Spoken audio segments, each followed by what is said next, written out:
ఈరోజు ఇడ్లీ బ్యాటర్తో లాలీపాప్స్ ఎలా ప్రిపేర్ చేయాలో చూపించబోతున్నాను.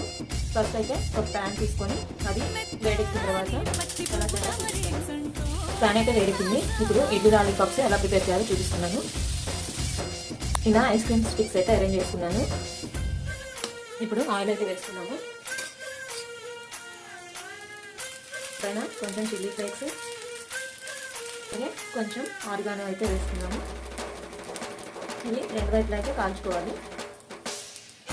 ఇలా రెండు వైపు కూడా టర్న్ చేసుకొని కాల్చుకోవాలి. అలాగే కొంచెం ఆయిల్ అయితే వేసుకున్నాము.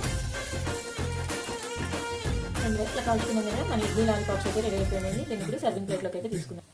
పిల్లలు జనరల్గా ఇడ్లీ తినరు కదా, ఇలా ఒకసారి అయితే ట్రై చేసి చూడండి.